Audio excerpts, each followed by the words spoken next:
ಎಲ್ರಿಗೂ ನಮಸ್ಕಾರ. Welcome back to my YouTube channel. Good morning. ಎಲ್ಲರೂ ಹೇಗಿದ್ದೀರಾ? ಎಲ್ರಿಗೂ ಯುಗಾದಿ ಹಬ್ಬದ ಶುಭಾಶಯಗಳು. ಇವತ್ತು ನಾನು ಬೆಳಗ್ಗೆಯಿಂದನೇ ವ್ಲಾಗ್ ಶುರು ಮಾಡ್ತಾ ಇದ್ದೀನಿ. ನಾನು ಎದ್ದಾಗ ಬೆಳಗ್ಗೆ 6:15 ಆಗಿತ್ತು. ಇವತ್ತು ಒಂದು ಸಿಂಪಲ್ ಆಗಿ ಮನೆ ಮುಂದೆ ರಂಗೋಲಿನ ಹಾಕಬೇಕು ಅಂದ್ಕೊಂಡಿದ್ದೆ. ನನಗೆ ಅಷ್ಟೊಂದು ರಂಗೋಲಿ ಎಲ್ಲ ಡಿಸೈನ್ಸ್ ಬರೋದಿಲ್ಲ.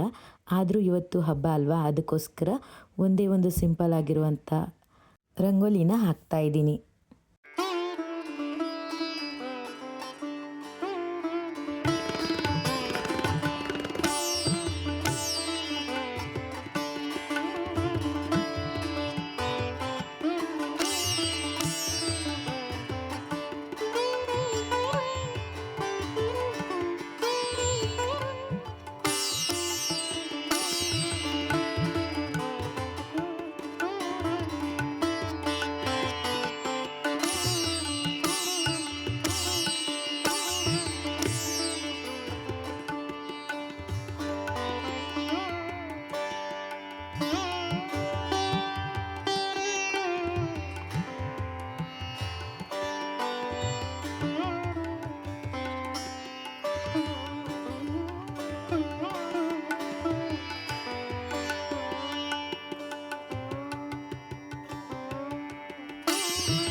ನನಗೆ ಗಿಡಗಳು ಅಂದರೆ ಭಾಳ ಇಷ್ಟ.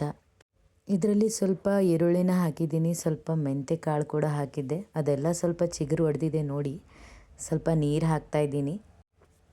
ಹಾಗೆ ಈ ಕಡೆ ಪಾಟಲ್ಲಿ ಒಂದು ಪುದೀನ ನೆಟ್ಟಿದ್ದೆ. ಅದು ಕೂಡ ಸ್ವಲ್ಪ ಚಿಗುರು ಹೊಡೆದಿದೆ ನೋಡಿ, ಕಾಣಿಸ್ತಿರ್ಬೋದು. ನನಗೆ ತುಂಬ ಗಿಡಗಳನ್ನು ಬೆಳೆಸ್ಬೇಕಂತ ಆಸೆ. ಆದರೆ ನಮ್ಮ ಮನೆ ಎದುರುಗಡೆ ಜಾಗ ಇಲ್ಲದೆ ಇರೋ ಕಾರಣ ನಾನು ಅಡುಗೆ ಮನೆಯಲ್ಲೇ ಈ 2 ಪಾಟ್ಗಳನ್ನ ಇಟ್ಟಿದ್ದೀನಿ. ಅದರಲ್ಲೇ ನನಗೆ ಬೇಕಾಗಿರುವಂಥ ಸೊಪ್ಪನ್ನೆಲ್ಲ ಹಾಕ್ಕೊಳ್ತೀನಿ. ಪುದೀನ ಸೊಪ್ಪಿರ್ಬೋದು, ಕೊತ್ತಂಬರಿ ಸೊಪ್ಪಿರ್ಬೋದು, ಅಥವಾ ಮೆಂತ್ಯ ಸೊಪ್ಪಿರ್ಬೋದು.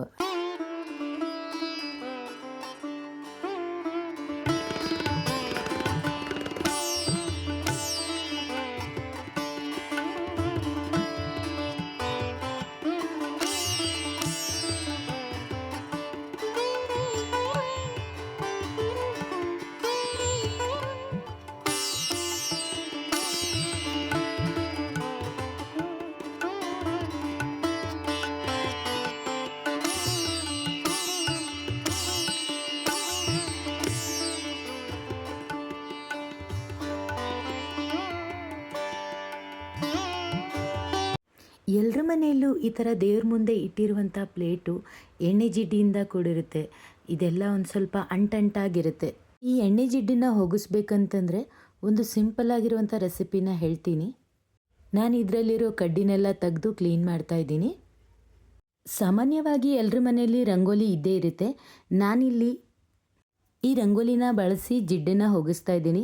ನನ್ನ ಹತ್ರ ಕಲರ್ ರಂಗೋಲಿ ಇತ್ತು, ಅದನ್ನು ವೇಸ್ಟ್ ಮಾಡೋದು ಬೇಡ ಅಂತ ಅದನ್ನೇ ಹಾಕ್ತಾಯಿದ್ದೀನಿ. ಬಿಳಿ ರಂಗೋಲಿನೇ ಹಾಕಬೇಕಿದಕ್ಕೆ. ನೀವು ಈ ರಂಗೋಲಿನ ಯಾವುದೇ ಜಿಡ್ಡು ಹಿಡಿದಿರೋ ಪಾತ್ರೆಗೆ ಕೂಡ ಉಪಯೋಗಿಸ್ಕೋಬೋದು. ಬಿಳಿ ರಂಗೋಲಿಗೆ ಕಲರೆಲ್ಲ ಮಿಕ್ಸ್ ಆಗಿತ್ತು, ಅದಕ್ಕೋಸ್ಕರ ಅದು ಏನಕ್ಕೂ ಉಪಯೋಗಕ್ಕೆ ಬರ್ತಾ ಇರಲಿಲ್ಲ. ಅದಕ್ಕೋಸ್ಕರ ನಾನು ಈ ಎಣ್ಣೆ ಜಿಡ್ಡನ್ನು ಹೋಗಿಸ್ಕೊಳ್ಳೋದಕ್ಕೆ ಉಪಯೋಗಿಸ್ಕೊತಾ ಇದ್ದೀನಿ. ಅಡುಗೆ ಮನೆಯಲ್ಲಿ ಏನಾದರೂ ಕೆಲಸ ಮಾಡ್ತಿರುವಾಗ ಎಣ್ಣೆ ಚೆಲ್ಲೋದು ಸರ್ವೇ ಸಾಮಾನ್ಯ. ಎಣ್ಣೆ ಬಿದ್ದ ಜಾಗ ಎಲ್ಲ ಕ್ಲೀನ್ ಆಗುತ್ತೆ. ಆ ಎಣ್ಣೆನೆಲ್ಲ ಕ್ಲೀನ್ ಮಾಡಬೇಕು ಅಂದರೆ ಸ್ವಲ್ಪ ರಂಗೋಲಿ ಪೌಡ್ರನ್ನ ಹಾಕಿಬಿಟ್ಟು ಅದನ್ನು ಒಂದು ಬಟ್ಟೆಯಿಂದ ಒರೆಸ್ಬಿಟ್ರೆ ದೇವ್ರ ಮನೆ ಪಾತ್ರೆಗಳೆಲ್ಲ ಕ್ಲೀನ್ ಆಗುತ್ತೆ. ಆಮೇಲೆ ಬೇಕಾದರೆ ನೀವು ಸಬೀನಾ ಅಥವಾ ಡೈಲಿ ಯೂಸ್ ಮಾಡುವಂಥ ಡಿಶ್ ವಾಶ್ ಕೂಡ ಉಪಯೋಗಿಸಿ ನೀವು ಕ್ಲೀನ್ ಮಾಡ್ಕೋಬೋದು.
ಪಾತ್ರೆಗಳನ್ನು ಹೆಂಗೆ ಕ್ಲೀನ್ ಮಾಡೋದು ಅಂತ ಮಾಡಿದರೆ ನಿಮಿಷದಲ್ಲೇ ಕ್ಲೀನ್ ಆಗುತ್ತೆ. ಇವತ್ತು ಬೆಳಗ್ಗೆ ಬೇಗ ಎದ್ದು ಎಣ್ಣೆ ಸ್ನಾನ ಮಾಡಿ ನನ್ನಿಬ್ಬರು ಮಕ್ಕಳು ರೆಡಿಯಾಗಿ ಇಲ್ಲಿ ಕೂತಿದ್ದಾರೆ ನೋಡಿ. ರಜಾ ದಿನ ಬಂದರೆ ಸಾಕು, ಮಕ್ಕಳೆಲ್ಲ ಮನೆಯಲ್ಲೇ ಇರ್ತಾರೆ. ಅವರು ನಾವು ಯಾವ ಕೆಲಸ ಮಾಡೋಕ್ಕೆ ಕೂಡ ಬಿಡೋದಿಲ್ಲ. ನಾವು ಮಾಡೋ ಕೆಲಸದಲ್ಲಿ ಅಮ್ಮ ನಾನು ಅದನ್ನು ಮಾಡ್ತೀನಿ, ಅಮ್ಮ ನಾನು ಈ ಕೆಲಸ ಮಾಡ್ತೀನಿ ಅಂತ ಸುಮ್ಮನೆ ಹಾಗೆ ಕಾಡ್ತಾನೆ ಇರ್ತಾರೆ.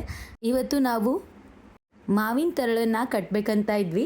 ಅದಕ್ಕೆ ನನ್ನ 2 ಮಕ್ಕಳು ಅಮ್ಮ ನಾನು ಕಟ್ತೀನಿ ಅಂತ ಆ ತಳನನ್ನೆಲ್ಲ ಬಿಡಿಸ್ತಾ ಇದ್ದಾರೆ. ಮಕ್ಕಳು ಏನೇ ಮಾಡಿದರೂ ಚಂದ ಅಲ್ವಾ? ದೊಡ್ಡವರು ಏನು ಮಾಡ್ತಾರೆ ಮಕ್ಕಳು ಕೂಡ ಅದನ್ನೇ ಅನುಕರಣೆ ಮಾಡ್ತಾರೆ. ಇಲ್ಲಿ ಅವ್ರ ಅಪ್ಪಾಜಿ ಮಾವಿನ ಎಲೆಗಳನ್ನೆಲ್ಲ ಬಿಡಿಸಿ ಜೋಡಿಸಿ ತೋರಣ ರೆಡಿ ಮಾಡ್ತಾಯಿದ್ರು. ಅದಕ್ಕೆ ನನ್ನ 2 ಮಕ್ಕಳು ಕೂಡ ಅದಕ್ಕೆ ಹೆಲ್ಪ್ ಮಾಡ್ತಾಯಿದ್ರು. ನನಗಂತೂ ತುಂಬ ಖುಷಿ ಆಯಿತು. ಈಗಿಂದನೇ ಮಕ್ಕಳಿಗೆ ನಾವು ಈ ಥರ ಎಲ್ಲ ಕಲಿಯೋಕೆ ಬಿಟ್ರೆ ಅವ್ರಿಗೂ ಒಂಥರ ಖುಷಿ ಆಗುತ್ತೆ, ರಜೆ ದಿನಾನ ಎಂಜಾಯ್ ಮಾಡ್ದಂಗೆ ಆಗುತ್ತೆ. ಅದರಲ್ಲೂ ನನ್ನ ಚಿಕ್ಕ ಮಗಳಂತೂ ತುಂಬ ಗಲಾಟೆ ಮಾಡ್ತಾಳೆ. ನಾನು ಯಾವುದೇ ಕೆಲಸ ಮಾಡ್ತಿದ್ರು ಕೂಡ ಅದನ್ನು ತಾನು ಮಾಡಬೇಕಂತಲೇ ಹಠ ಮಾಡ್ತಾಳೆ.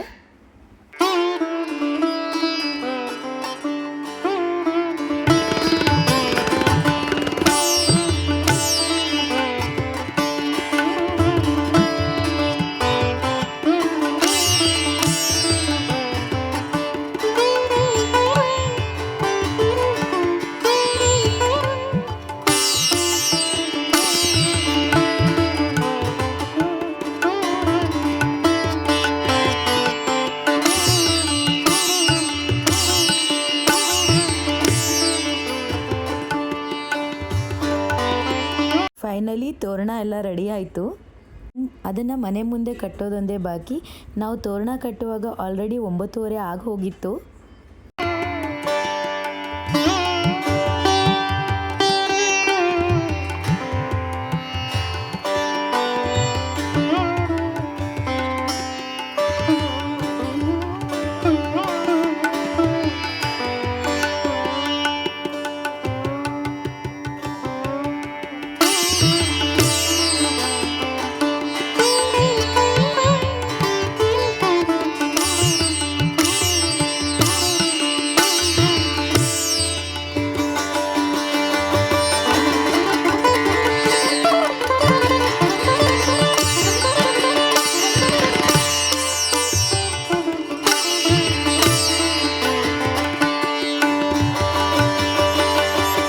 ನಾನೀಗ ಹಾಲನ್ನು ಕಾಯಕ್ಕೆ ಇಟ್ಬಿಟ್ಟು ಅವಲಕ್ಕಿ ಒಗ್ಗರಣೆ ಹಾಕೋಕ್ಕೆ ರೆಡಿ ಮಾಡ್ಕೊಳ್ತಾ ಇದ್ದೆ. ಬೆಳಿಗ್ಗೆ ಬೇಗ ಎದ್ದಿದ್ದರಿಂದ ಹೊಟ್ಟೆ ತುಂಬ ಹಸಿವಾಗ್ತಾ ಇತ್ತು. ಅದಕ್ಕೆ ಇಲ್ಲಿ ಒಂದು ಸಿಂಪಲ್ಲಾಗಿ ಒಗ್ಗರಣೆನ ಹಾಕಿ ಒಂದು ಅವಲಕ್ಕಿನ ರೆಡಿ ಮಾಡ್ತಾ ಇದ್ದೀನಿ. ನಾನು ಇದಕ್ಕೆ ಸಿಂಪಲ್ಲಾಗಿ ಒಗ್ಗರಣೆ ಕೊಡ್ತಾ ಇದ್ದೀನಿ.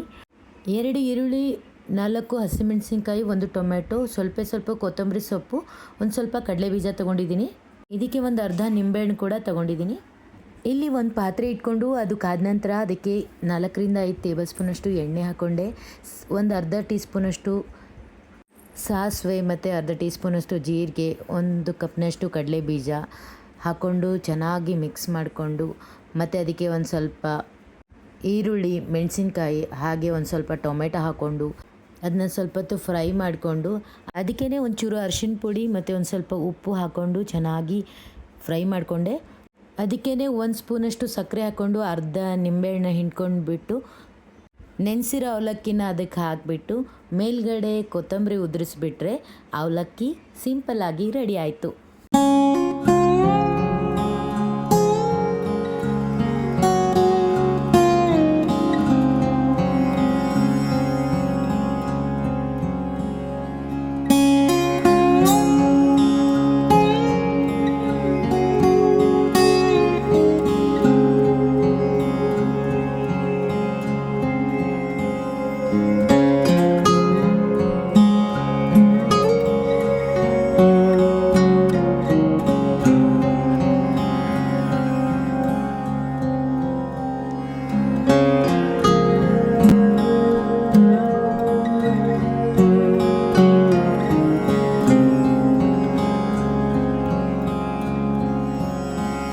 ಈಗ ನಾನು ಇಲ್ಲಿ ಯುಗಾದಿ ಹಬ್ಬಕ್ಕೆ ಬೇವು ಬೆಲ್ಲನ ರೆಡಿ ಮಾಡ್ತಾ ಇದ್ದೀನಿ. 1 ಕಪ್ಪು ಸಕ್ಕರೆ ತಗೊಂಡಿದ್ದೀನಿ, 5 ರಿಂದ 6 ಉತ್ತತ್ತಿ ತಗೊಂಡಿದ್ದೀನಿ, 1 ಕಪ್ನಷ್ಟು ಹುರಿಗಡಲೆನ ತಗೊಂಡಿದ್ದೀನಿ ಅಂದರೆ ಪುಟಾಣಿ, ಒಂದು ಸ್ವಲ್ಪ ಒಣ ಕೊಬ್ಬರಿನ ತಗೊಂಡಿದ್ದೀನಿ, 1 ಮಾವಿನಕಾಯಿನ ತಗೊಂಡಿದ್ದೀನಿ.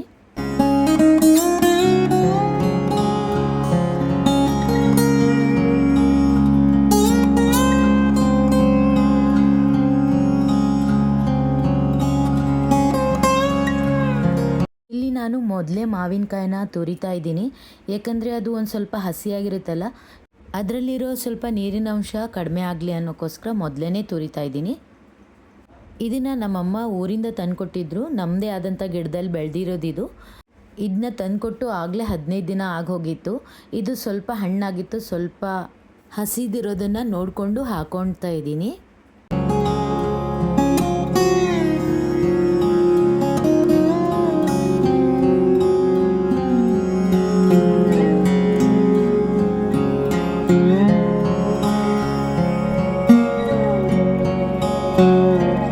ಈಗ ನಾನು ಒಂದು ಜಾರ್ಗೆ ಒಂದು ಸ್ವಲ್ಪ ಒಣ ಕೊಬ್ಬರಿನ, ಒಂದು ಸ್ವಲ್ಪ ಉತ್ತತ್ತಿನ ಎರಡೂ ಸೇರಿ ಗ್ರೈಂಡ್ ಮಾಡ್ಕೊತಾ ಇದ್ದೀನಿ. ಫಸ್ಟು ಒಂದೊಂದಾಗೆ ಪುಡಿ ಮಾಡ್ಕೋಬೇಕು. ಎಲ್ಲ ಒಟ್ಟಿಗೆ ಪುಡಿ ಮಾಡಿದರೆ ಉತ್ತತ್ತಿ ಬೇಗ ಪುಡಿ ಆಗೋದಿಲ್ಲ.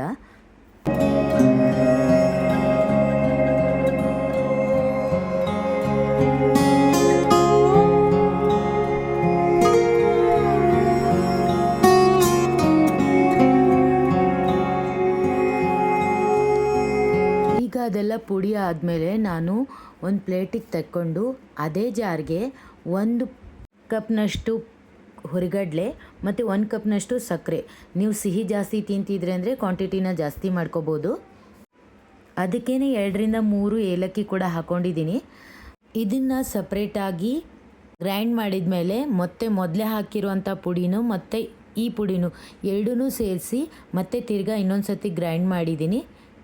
ಗ್ರೈಂಡ್ ಮಾಡಿದಂಥ ಎಲ್ಲ ಪುಡಿನೂ ಒಂದು ಪ್ಲೇಟಿಗೆ ಹಾಕ್ಕೊಂಡು ಅದಕ್ಕೆ ಕಿರ್ಚಿರುವಂಥ ಮಾವಿನಕಾಯಿನ ಹಾಕ್ಕೊಂಡು ಮತ್ತು ಬೇವಿನ ಹೂವನ್ನು ಕೂಡ ಹಾಕ್ಕೊಂಡಿದ್ದೀನಿ.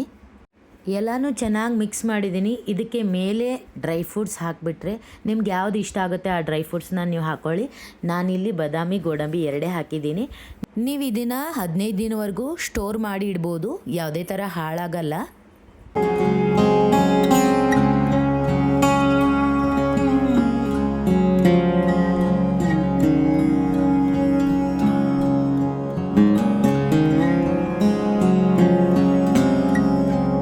ನಾನೀಗ ಮೊಸರು ಬಾಜಿನ ಮಾಡ್ತಾಯಿದ್ದೀನಿ.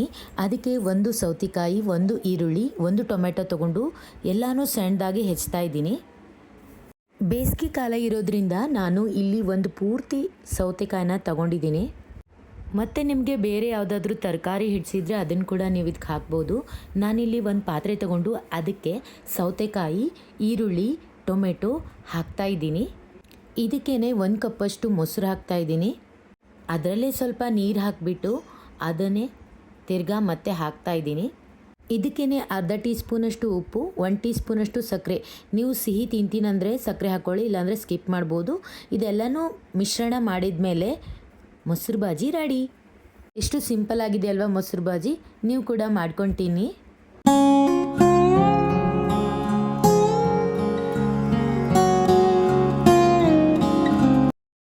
ಈಗ ನಾನು ಒಂದು ಕಡಾಯಿ ಇಟ್ಕೊಂಡೆ, ಅದಕ್ಕೆ 2 ರಿಂದ 3 ಟೇಬಲ್ ಸ್ಪೂನಷ್ಟು ತುಪ್ಪನ ಹಾಕ್ಕೊಂಡೆ. ತುಪ್ಪಕ್ಕಾದಮೇಲೆ ಗೋಡಂಬಿ ಮತ್ತು ಬಾದಾಮಿ ಹಾಕ್ಕೊಂಡು ಹುರಿತಾ ಇದ್ದೀನಿ.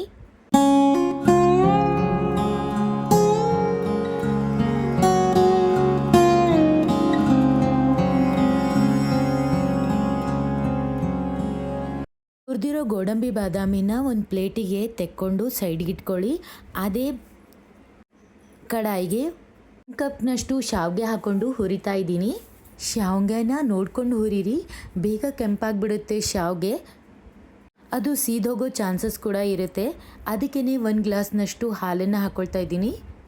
ನಾನು ಹಾಲಲ್ಲೇ ಶಾವಿಗೆ ಪಾಯಸ ಮಾಡ್ತಿರೋದ್ರಿಂದ ಹಾಲು ಜಾಸ್ತಿನೇ ಹಾಕ್ಕೊಳ್ತಾ ಇದ್ದೀನಿ. ನೀವು ಬೇಕಿದ್ದರೆ ಮೊದಲೇ ಶಾವಿಗೆನ ನೀರಲ್ಲಿ ಒಂದು ಕುದಿ ಕುದಿಸ್ಬಿಟ್ಟು ನಂತರ ಅದಕ್ಕೆ ಹಾಲು ಹಾಕ್ಬೋದು.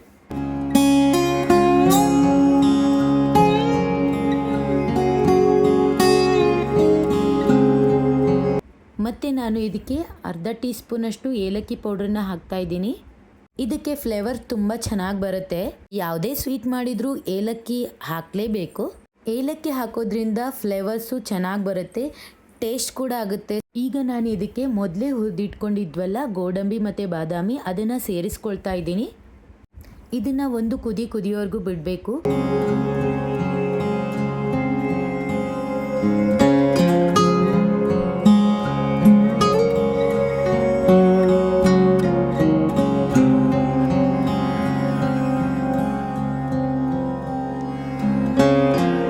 ಈಗ ನಾನು ಲಾಸ್ಟಲ್ಲಿ 1 ಕಪ್ಪು ಸಕ್ಕರೆನ ಸೇರಿಸ್ತಾ ಇದ್ದೀನಿ. ಮೊದಲೇ ಸಕ್ಕರೆನ ಸೇರಿಸೋದ್ರಿಂದ ಪಾಯಸ ಅಂಟಂಟಾಗುತ್ತೆ. ಮಾಡಿರೋ ಶಾವಿಗೆ ಪಾಯಸನ ಒಂದು ಬೌಲಿಗೆ ನಾನು ಟ್ರಾನ್ಸ್ಫರ್ ಮಾಡ್ಕೊಳ್ತಾ ಇದ್ದೀನಿ. ಈಗ ನಾನು ಒಂದು ಕಡಾಯಿ ಇಟ್ಕೊಂಡು ಯುಗಾದಿ ಸ್ಪೆಷಲ್ ಮಾವಿನಕಾಯಿ ಚಿತ್ರಾನ್ನ ಮಾಡ್ತಾ ಇದ್ದೀನಿ. ಇದಕ್ಕೆ 2ರಿಂದ 3 ಟೇಬಲ್ ಸ್ಪೂನ್ ಆಗೋಷ್ಟು ಎಣ್ಣೆನ ಹಾಕ್ಕೊಂಡಿದ್ದೀನಿ. ಎಣ್ಣೆ ಕಾದ್ಮೇಲೆ ಅರ್ಧ ಟೀ ಸ್ಪೂನಷ್ಟು ಸಾಸಿವೆನ ಹಾಕ್ಕೊಳ್ತಾ ಇದ್ದೀನಿ. ಅರ್ಧ ಟೀ ಸ್ಪೂನಷ್ಟು ಜೀರಿಗೆನ ಹಾಕ್ಕೊಳ್ತಾ ಇದ್ದೀನಿ. 2ರಿಂದ 3 ಟೇಬಲ್ ಸ್ಪೂನಷ್ಟು ಕಡಲೆಬೇಳೆನ ಹಾಕ್ಕೊಳ್ತಾ ಇದ್ದೀನಿ. ಹಾಗೆ 2ರಿಂದ 3 ಟೇಬಲ್ ಸ್ಪೂನಷ್ಟು ಉದ್ದಿನಬೇಳೆನ ಹಾಕ್ಕೊಳ್ತಾ ಇದ್ದೀನಿ. ಇದನ್ನೆಲ್ಲ ಸ್ವಲ್ಪ ಹೊತ್ತು ಫ್ರೈ ಮಾಡ್ತಾ ಇದ್ದೀನಿ.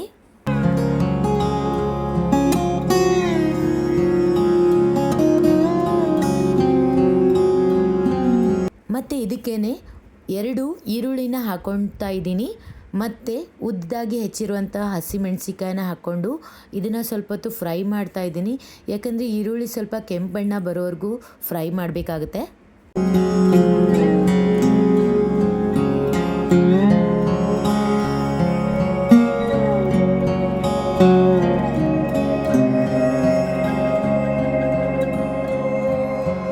ಈಗ ಇದಕ್ಕೇನೆ ಒಂದು ಅರ್ಧ ಟೀ ಸ್ಪೂನಷ್ಟು ಅರಿಶಿನ ಪುಡಿನ ಹಾಕ್ಕೊಂಡಿದ್ದೀನಿ. ಒಂದು ಅರ್ಧ ಟೀ ಸ್ಪೂನಷ್ಟು ಉಪ್ಪು ಹಾಕ್ಕೊಂಡಿದ್ದೀನಿ. ಮತ್ತು ಇದಕ್ಕೆ ತುರಿದಿರುವಂಥ ಮಾವಿನಕಾಯಿನ ಹಾಕ್ಕೊಂಡಿದ್ದೀನಿ 1 ಬೌಲ್ನಷ್ಟು. ಇದನ್ನೆಲ್ಲ ಮಿಕ್ಸ್ ಮಾಡ್ತಾ ಇದ್ದೀನಿ. ಉಪ್ಪನ್ನು ನೋಡ್ಕೊಂಡು ಹಾಕ್ಕೊಳ್ಳಿ. ಮಾವಿನಕಾಯಿ ಮೊದಲೇ ಹುಳಿ ಇರೋದ್ರಿಂದ ಉಪ್ಪು ಕೂಡ ಹಾಕಿದರೆ ಇನ್ನಿಷ್ಟು ರೈಸು ಜಾಸ್ತಿ ಹುಳಿ ಆಗೋ ಚಾನ್ಸಸ್ ಇರುತ್ತೆ. ಇದನ್ನು 1 ನಿಮಿಷ ಫ್ರೈ ಮಾಡಿಬಿಟ್ಟು ಬೇಯಿಸಿರೋ ಅನ್ನನ ಇದಕ್ಕೆ ಸೇರಿಸಿ ಮಿಕ್ಸ್ ಮಾಡಿಬಿಟ್ರೆ ಮಾವಿನಕಾಯಿ ಚಿತ್ರಾನ್ನ ರೆಡಿ ಆಗುತ್ತೆ. ಎಲ್ಲನೂ ರೆಡಿ ಮಾಡಿಕೊಂಡು ಊಟ ಮಾಡುವಷ್ಟೊತ್ತಿಗೆ 2:30 ಆಗಿ ಹೋಗಿತ್ತು. ಎಲ್ಲರೂ ಊಟ ಮಾಡಿ ಇವತ್ತಿನ ಹಬ್ಬನ ಎಂಜಾಯ್ ಮಾಡಿದ್ವಿ. ನೋಡಿದ್ರಲ್ಲ ಇವತ್ತು ನಮ್ಮನೇಲಿ ನಾವು ಯುಗಾದಿನ ಯಾವ ಥರ ಸೆಲೆಬ್ರೇಟ್ ಮಾಡಿದ್ವಿ ಅಂತ. ನೀವು ನಿಮ್ಮ ಮನೇಲಿ ಯಾವ ಥರ ಯುಗಾದಿನ ಸೆಲೆಬ್ರೇಟ್ ಮಾಡಿದ್ರಿ ಅಂತ ಕಮೆಂಟ್ ಬಾಕ್ಸಲ್ಲಿ ತಿಳಿಸಿ. ಈ ಯುಗಾದಿ ನಿಮ್ಮೆಲ್ಲರ ಬಾಳಲ್ಲಿ ಹೊಸ ಬೆಳಕನ್ನು ಚೆಲ್ಲುತ್ತಾ ಸುಖ ಶಾಂತಿ ನೆಮ್ಮದಿಯಿಂದ ಕೂಡಿರುವಂಥ ಜೀವನ ನಿಮ್ಮದಾಗಲಿ ಅಂತ ಆಶಿಸುತ್ತಾ ಮತ್ತೊಮ್ಮೆ ಎಲ್ಲರಿಗೂ ಯುಗಾದಿ ಹಬ್ಬದ ಹಾರ್ದಿಕ ಶುಭಾಶಯಗಳು. ಈ ವಿಡಿಯೋ ನಿಮಗೆ ಇಷ್ಟ ಆಗಿದ್ದರೆ ಲೈಕ್ ಮಾಡಿ, ಶೇರ್ ಮಾಡಿ, ಕಮೆಂಟ್ ಮಾಡಿ. ಹಾಗೆ ನಮ್ಮ ಚಾನಲ್ನ ಯಾರಾದರೂ ಹೊಸದಾಗಿ ನೋಡ್ತಾ ಇದ್ದರೆ ನಮ್ಮ ಚಾನಲನ್ನು ಸಬ್ಸ್ಕ್ರೈಬ್ ಮಾಡ್ಕೊಳ್ಳಿ. ಧನ್ಯವಾದಗಳು.